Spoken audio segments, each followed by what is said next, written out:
Welcome to episode 12 of The Player and the Journalist with Karson Harris and David Vick. In this episode, we will be discussing takeaways from the Fall Classic between Team USA and the University of North Carolina.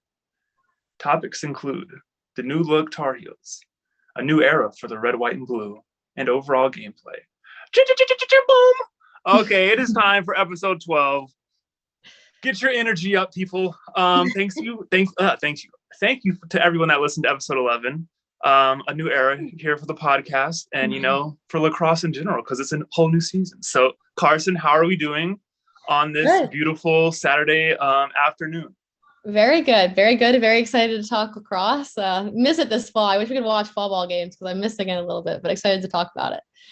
For sure. So I saw an Instagram post from Drexel. It was their media day stuff, and I almost messaged you, asked you if you were missing it, because I was like, this is the first year in 5 years that Karson Harris has not been a Dragon, Yeah, a little bit. I'm missing a little bit. I have to admit, I miss being competitive. I'm not sure I miss a majority of the early mornings and that kind of thing, but I do miss the competitiveness that lacrosse gives you, for sure. Awesome. Okay, so topic number one, a new look UNC team. So entering this upcoming 2023 season, North Carolina is looking very different. There's no Jamie Ortega for the first time in 5 years.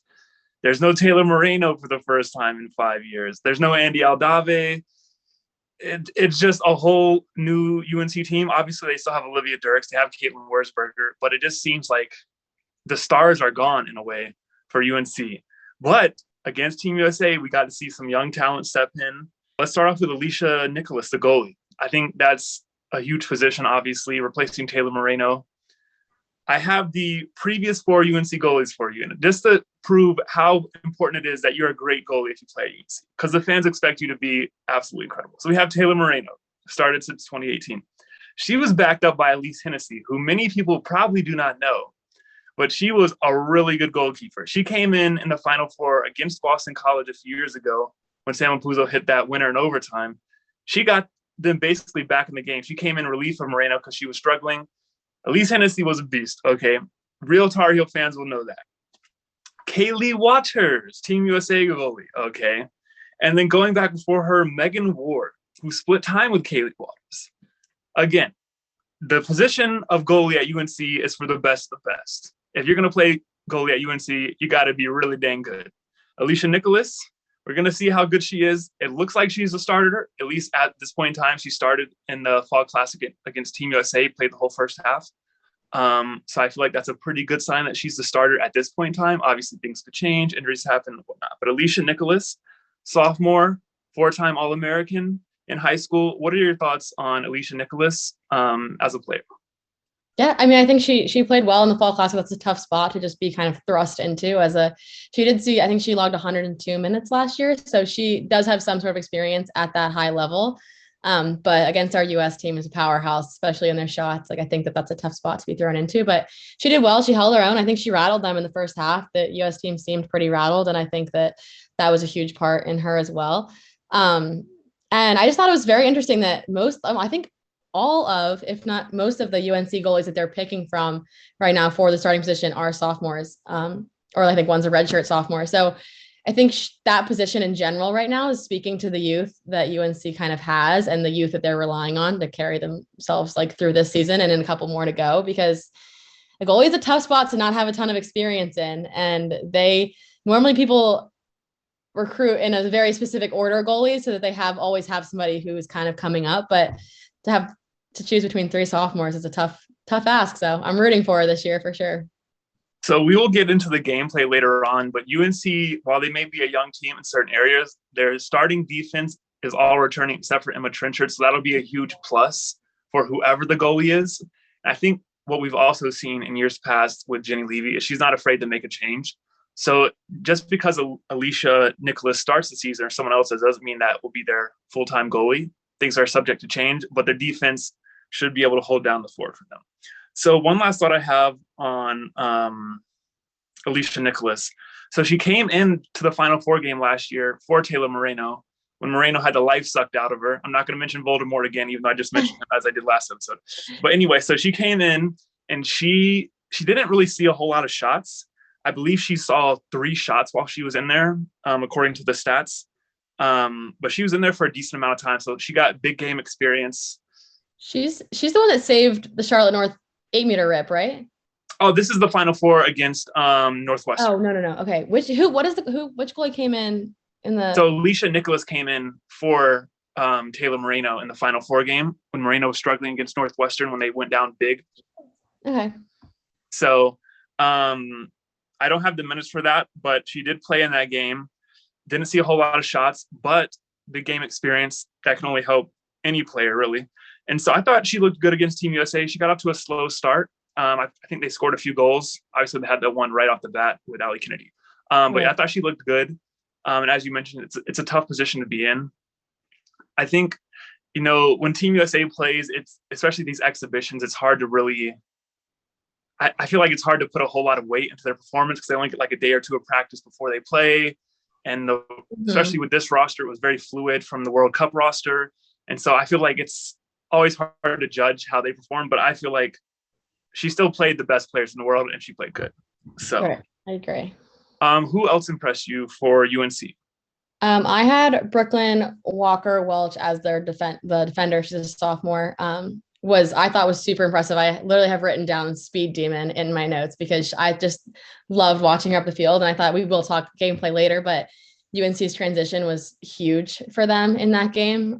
They were pretty much relying on it. And she helped spark a lot of that with her ability to carry the ball up the field and just beat people one-on-one. I think defenders in general in lacrosse struggle with beating people one-on-one in open field. I think that they tend to shy away from that, and not necessarily at the UNC level, but I thought it was really impressive that she was able to just take the ball and she was causing turnovers. She was pretty much all over the place. And as a sophomore, it'll be fun to watch her as well. Cause like you said, most of the defense is returning and most of them will be locked down solid. And so with her like kind of new, fresh in there, I think it will be very fun. She was a speed demon for sure. Quick question. Do you know which country she is from? I don't. Oh, Canada. So she actually played some midfield for Team Canada in the World Cup this past summer, which was pretty interesting to see because she played defense all last year for UNC. So she's a great player. I love watching her. Started as a true freshman, just going to be a sophomore this year. Her future is bright. Super excited to see what she does. Liv Pikiell, she's a sophomore. She had a really nice one-on-one against Marie McCool. Beat her, went top shelf, scored on Kaylee Waters. Super nice goal.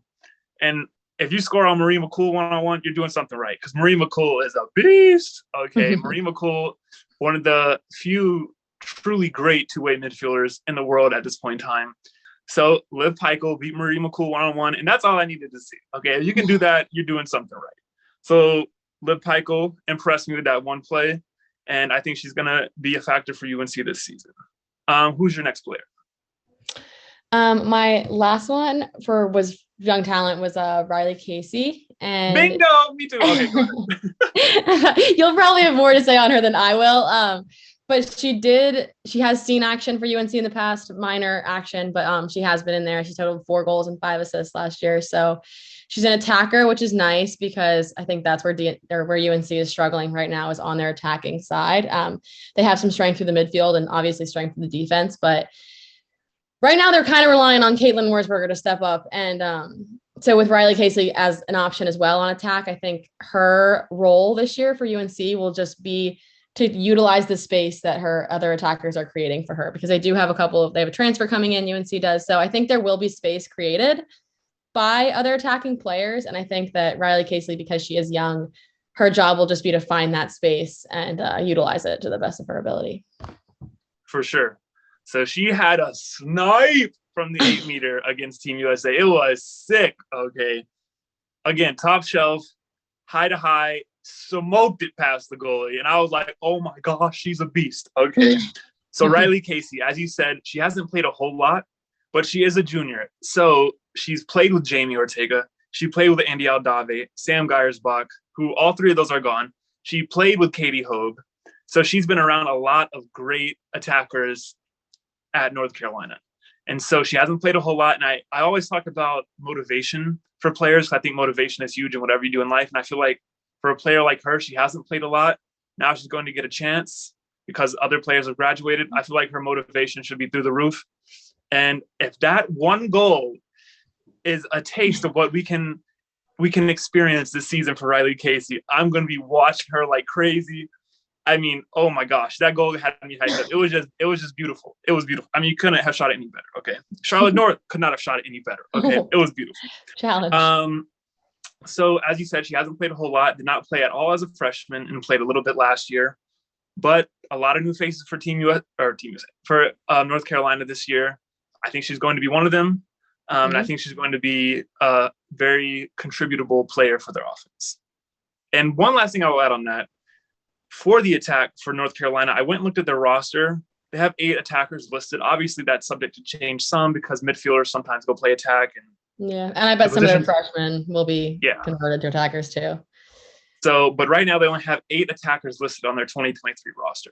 Only 2 of those have actually played meaningful minutes. 1, Caitlin Wurzberger, obviously, and then 2, Melissa Scanone, who we will get into later. But only 2 of the 8. That's 2 open spots, at least. Okay, and Melissa Scanone did not start, so that could be 3 open spots. So they need people to step up. Jenny Levy needs to regroup with her attack, which I have no doubt that she will because she's one of the best coaches in the country and they recruit like crazy. So it's going to be interesting to see all the young talent for UNC in 2023. And if it takes some time to gel and how that looks, I don't think they're going to be as good this year, but that's nothing against these players. I just think they lost so much off last year's team, but it will be exciting for sure.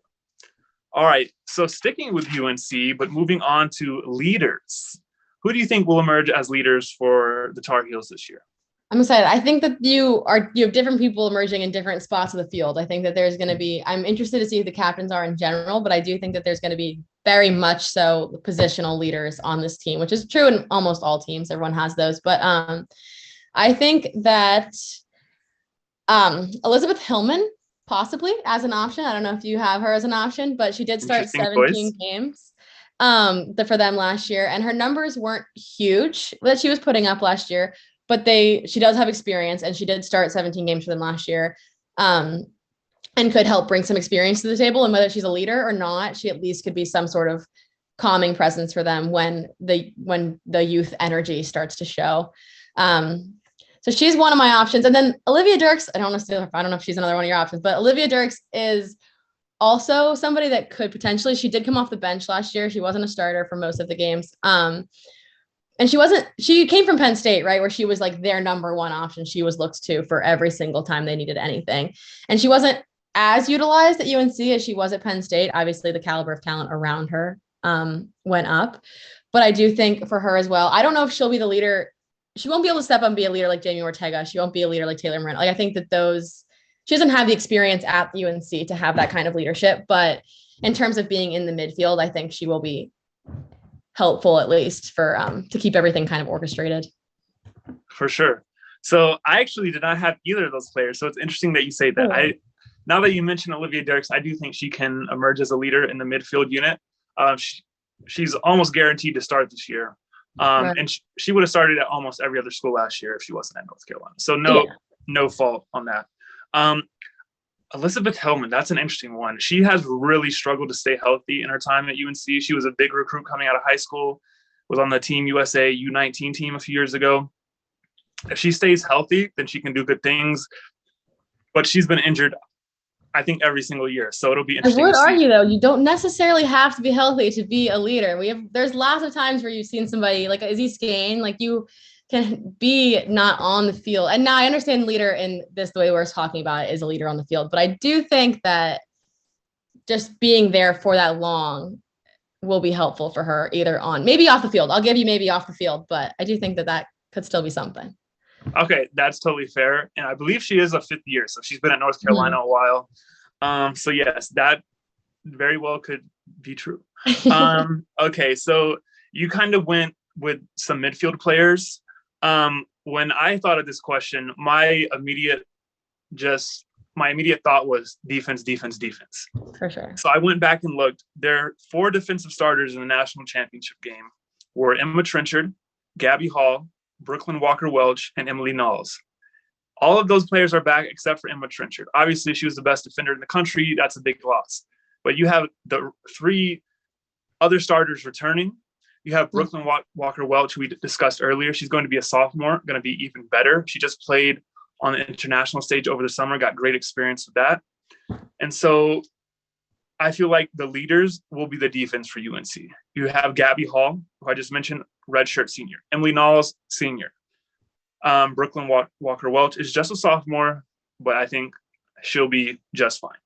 And then another one I have, she's listed as a midfielder, but she's more so a defensive midfielder, and that's Julia Dorsey, another senior who also plays soccer at UNC. I love what I see from her every time I watch her play. So that's another experienced player you have coming back on the field on the defensive end. So I feel like the defense has to lead the way this year for North Carolina. Their offense won't be as good. And so it's going to be on the defense to really keep them in games and help them win games, in my opinion. So I'm just going with the whole defensive unit as a whole for leaders for UNC. I agree. I tend to stick to the midfielders because I will forever be a midfielder at heart. So that's where I gravitate. But I do agree with you. I had Emily Knowles written down too. I think she's going to be I think she will be probably their number one go-to leader in terms of who's doing the speaking and who's doing the like leadership duties on the team. I did think there's a girl, Lauren, and I'm going to butcher her last name, Lauren Figueroa. Do you have Figueroa? Figueroa, maybe? Lauren? I'll just say Lauren. She's a transfer from St. Joe's. Okay. And she's transferring in to an attacker position as an attacker. And so I don't know if I won't give her leadership status maybe, because as a transfer your first year, it's tough to automatically achieve that. But she put up huge numbers in a majority of her games coming from St. Joe's. And so, I mean, we saw with Sam Geiersbach, like that coming from a school and putting up huge numbers can do good things for you when you get to UNC. So I will be intrigued to see how she does on the attack also when she gets there. That is interesting. Another trivia question for you. Actually, I won't even ask this. I'll just give it as a fun fact. So Emily Knowles played for Team England this summer. So she also got international experience. And I just love watching her play. She plays so confidently, and you can just see it in her body language. And I love that personally. So I'm a fan of Emily Knowles. I would love your autograph.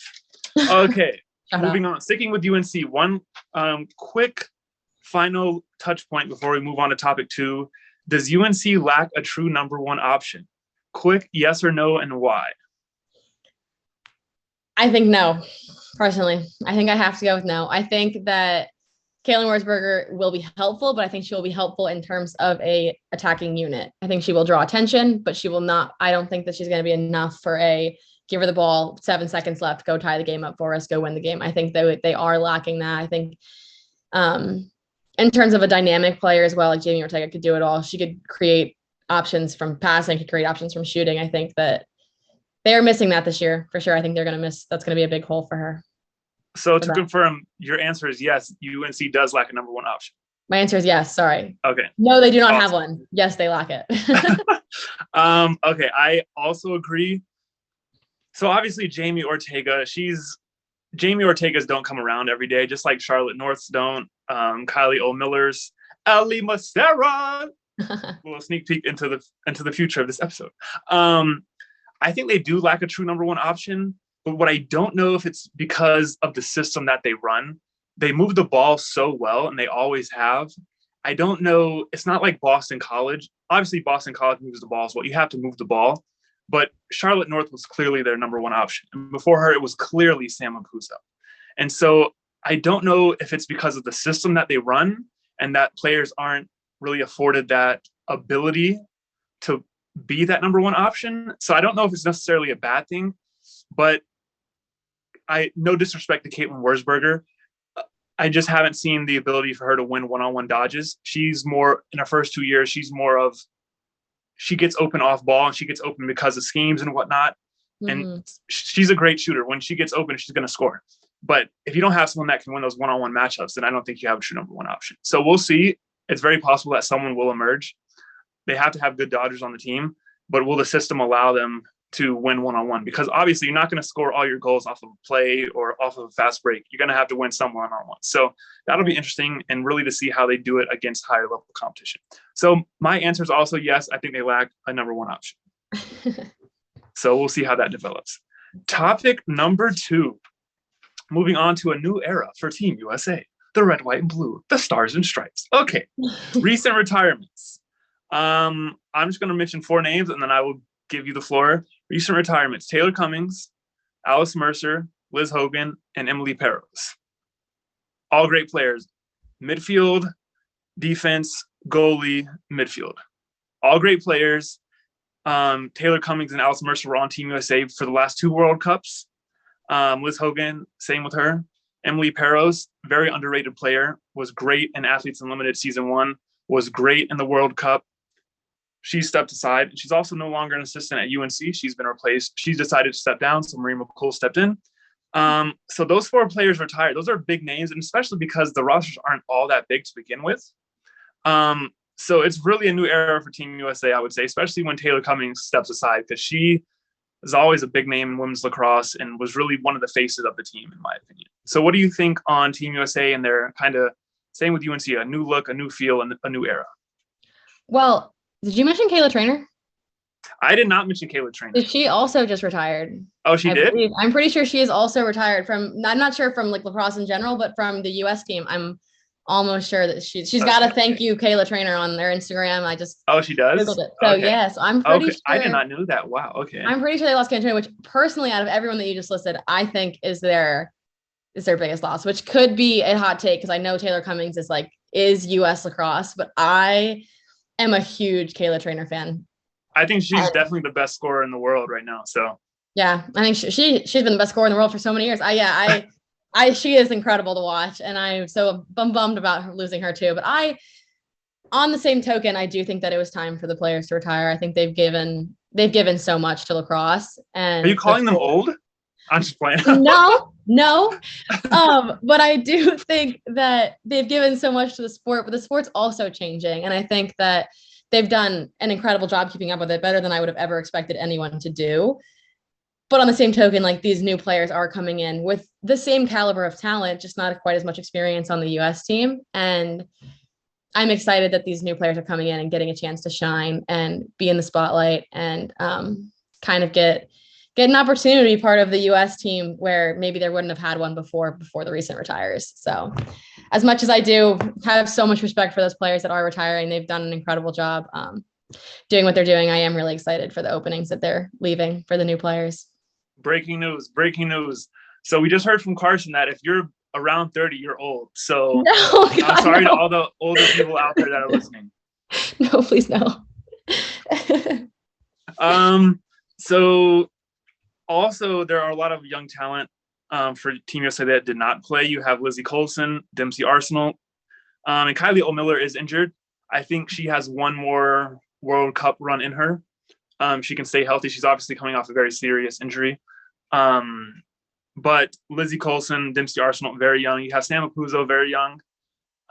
So it's going to be there's still going to be names that we all know, obviously, because they're playing for Team USA. They're the best players in the world. But it's going to look different. It's going to feel different as fans. And I'm sure it's going to feel different as them watching because Taylor Cummings, one of the undoubted leaders of that team. And so obviously, I'm sure they won't have a problem with new leaders emerging. But yeah, Team USA looking a little different nowadays. So I think it's exciting, a little more tread on the tires for these younger players, as Karson nicely said. Bill Smith, I'm really excited. Oh yes, I think Bill Smith. She might win the Tewaaraton this year. I love her. Okay, what was I about to say? Okay, yeah. So Team USA, it's going to look different, going to feel different, but I'm excited that more players get the opportunity, or at least newer players get the opportunity to play for Team USA because it is such an honor. It'll be exciting. Everyone has their time in the spotlight. Their 5 minutes of fame. Taylor Cummings, Alice Mercer, Liz Hogan, Emily Perros, they have much longer than 5 minutes of fame. Or 10 years. Yeah. So I'm excited for the new look Team USA. And one player we have got to talk about. We were texting about this during the game, and one player stood out to both of us. Karson, who is she? Ellie Massara. Yup. Absolute beast. Thoughts on her gameplay? So I actually got the opportunity to play against her. We played Stony Brook and got our butt kicked by Stony Brook in the NCAA first round of the NCAA tournament my 5th year, so last year. And she's just a standout. She's incredible. I think she played mostly attack in our game, so I can't speak for her exactly. Yeah, she's an attacker. fielder. Well, Team USA, she played midfield, but right. I think she might be even listed as I know, but she's definitely an attacker. She definitely played attack. She scored 58 goals last year, and really, what I thought was so special about her is that she is so fast, but she also can create so much around her. Like, just even if she's not scoring, somebody around her is scoring because everyone's watching Alecia and waiting for her because she's not just a driver. I think a lot of people, like myself included, were drivers, and that's what we did, and that's what you could do. But she can also cut. So when I didn't have the ball, people weren't worried about me because I wasn't going to do anything. But when Alecia doesn't have the ball, people are equally as worried about her as when she has the ball. And I think that that's something that's really creating a lot for her and her teammates because she doesn't have the ball, she can still score. And I think that's what makes her such a special player and really just fun to watch. And she's only a junior. Sure. Oh, I wish she had a COVID year so bad. I don't think she's got one. I think she came in too late. But because she did play her freshman year for a full season, I believe. But so she's only a junior this year. It's going to be so fun. So everything you just said, I absolutely agree with. And one thing I will also add, Alecia is Long Island tough. Insert a bleep tough here, okay? She is tough. I watched their game last year against Florida, and it was the most physical game I saw all season.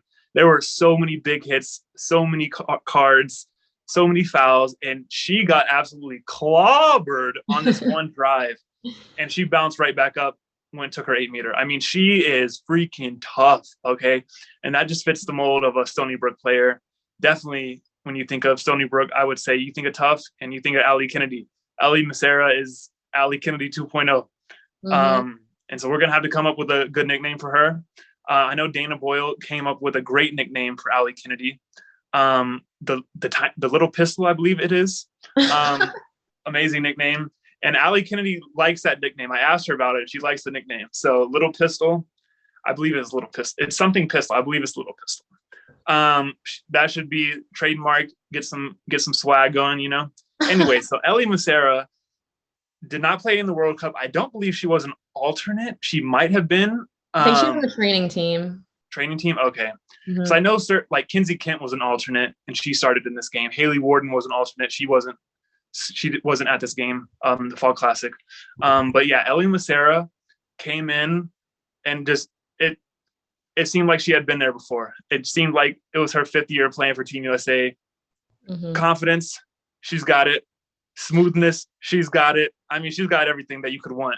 She shoots it hard. She's super quick, like you said. She can feed. She can do everything. And we're going to get into her a little bit more in the gameplay, I think. But she might win the Tewaaraton. Okay. And especially because now she's going to be in a better conference this upcoming season. More eyes will be on her. And more people are going to hear the name and remember the name Alecia. If I had her middle name, I would have said the whole name because she's that special. Full name. You say it's someone's full name, they are special. So Ellie blank Macera is special. You could also do Ellie blank insert bad word Macera because she's that bad on the field. Okay, she's a badass. Okay, I love Ellie Macera. I would love to have her on the show sometime. She's a beast. I love her. I wish you would follow Lacrosse Extra. So Ellie, please follow. Please, please, we just hyped you up so much. Okay, moving on to our final topic of the episode, gameplay. What thoughts do you have on the gameplay from the Fall Classic, whether that's for UNC, USA, or both? So I did have a little bit, I did kind of touch on it earlier in the episode that UNC was cashing in big time on their transition plays. I think that when they got settled in, you're right, like they struggled. They didn't really have anybody that was dodging. And they kind of relied strictly on their transition plays to score goals and just and honestly, I think that came from just out hustling USA in at least the middle portion of the game. I think before halftime, most of their goals came from just out hustling them. I thought that US started the second half way better and started to kind of pick it up and clean it up and stop making like the silly mistakes that they had been making. I think they kind of realized like, okay, guys, it's time to actually play here. But overall, I do agree with you. I think the UNC defense was really strong. And I think that UNC really relied purely on their transition for attack. For sure. It was a scary game to play. Yes. So I don't think they'll have to do that against everyone. I think obviously Team USA is different. But it will be interesting to see when they do get in season and teams start to game plan and scheme for them specifically in their players, especially as the season emerges and players emerge as the go-to players for UNC. It will be interesting to see. I'm fascinated to see how UNC does this season. Last few years, it was national championship or bust. I feel like this year it's not that way at all. In fact, I'd be surprised if they made it to the Final Four. But so you mentioned the transition game, and to me, feel free to tell me if I'm wrong here. But when I think of transition, I think of system. I think of the team, because it involves pretty much everyone on the field, and so I feel like the transition is not where I expect them to struggle at all. I just wouldn't expect that. But on the offensive end, one-on-ones, that really worries me. That really worries me, because you have to win one-on-ones. You just have to. Even if it's in transition, you're probably going to have to beat someone one-on-one unless you get the last second pass and you're just wide open. So I'm worried about their one-on-one offense. We will see how that develops. And then one thought I had on UNC, it was just weird not seeing Jamie Ortega out there. Yes, she played for Team USA, but not seeing her in the Carolina blue. She's been there for so long. You think, well, at least for me, I think of her and Katie Hogue, and they had one. Actually, Hogue had two, I believe. Ortega had one overlapping year with Marie McCool, and Marie McCool connects back to Sammy Jo Tracy, and it just goes like the list goes on and on for the stars of UNC that are connected over the years and have shared time they always together. Had somebody. Yes, and so this year it's going to be obviously Wurzburger's a big name, and she's a great player. So maybe she will emerge as that superstar. But I feel like entering the season, you're not a superstar, at least as an offensive player, if you can't win one-on-one. So someone's going to have to emerge as a superstar for UNC if they want to make a Final Four run, because I'm not going to spoil my ACC pick, which Karson already knows. We'll save that for another episode. And then for Team USA, did you have any thoughts on, you mentioned that you thought they were being out-hustled in the first half. Anything else on Team USA or any players that might have stood out? No, I didn't have much on USA. I mean, obviously we talked about, I thought Ellie Macera was like very noticeable. I thought Ali Mastriani was a fun player to watch, and she's also kind of a new talent. So she'll be exciting out there. But really, other than that, I thought they don't have obviously a ton of systems or a ton of routine. They struggle to look connected, I think, normally always, and that comes from a lack of practice. I think it is, we're going to put the very best players in the entire country on the field, and they're going to figure it out, which they always do because they are the very best players in the country. But they'd never have a ton of systems or anything that looks extremely cohesive because they just don't have time to have them, I think. Yeah, I totally agree. And so for that reason, I feel like it's really hard. And it's not even a big deal for Team USA. I mean, they won. They were supposed to win, and they did. Mm-hmm. But I think we focus a lot of this episode on North Carolina because obviously they have a season coming up. Team USA doesn't.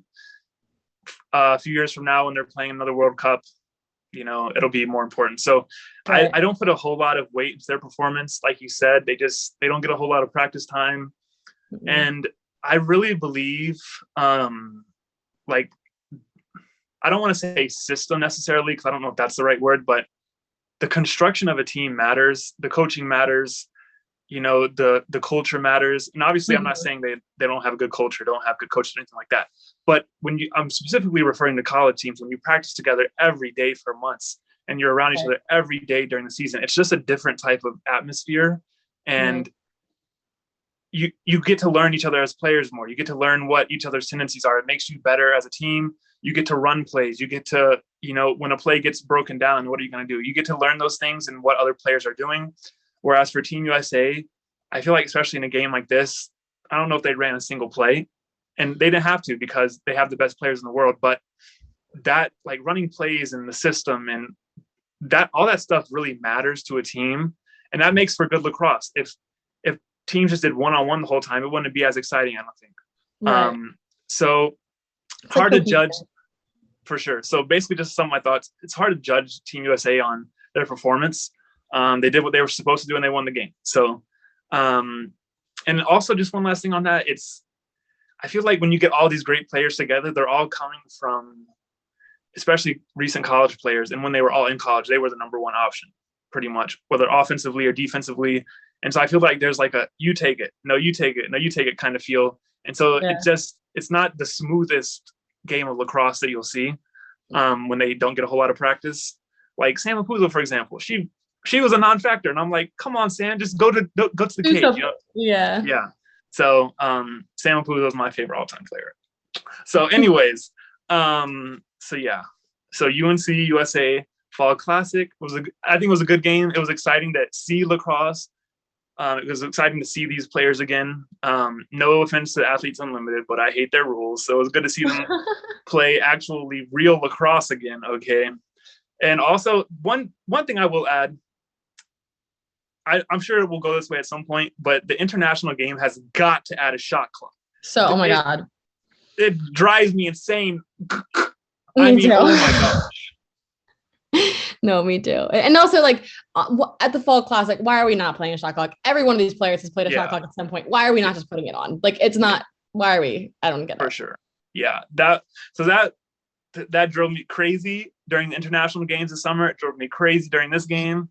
Mm-hmm. And I can't really say that I saw any like running the clock for a long period of time, but like the shot clock adds a sense of urgency. And it's absolutely required. Okay. So hopefully that will happen soon. So any final thoughts from you, Karson, on episode numero 12? Not many. I'm excited. I'm really excited to just watch UNC. I think that there's going to be a shift in our top like 4 teams it's pretty typically been UNC, Boston College. There's just been 2 standout teams pretty much for us. And I think that there's going to be a little bit of a shift this year in the top teams, and I'm excited to see who comes out on top. Are you referring to the top teams in the ACC or the country? Country. Okay. But I mean, well, let me sometimes those go hand in hand, but maybe not this year. That is true. The ACC conference is by far the best conference for women's lacrosse, and if anyone says otherwise, well, you just don't know what you're talking about. I'm sorry. I don't know everything, but I know that much. Okay. And I have 5 words for you, okay? And then I will be done. I will be done talking. Here come the Blue Devils. Okay, that's a little preview for the future. Okay. Oh, Karson, what number were you in college? 11. Oh, I thought you were 12. Mm-mm. Oh my goodness. Okay, that would just ruin my ending. Okay, never mind. Oh no. I'm sorry. Oh no worries. I should have done it last. I thought you were 12 or something. Okay, anyways. All right, awesome. Well, that is episode 12 of The Player and the Journalist.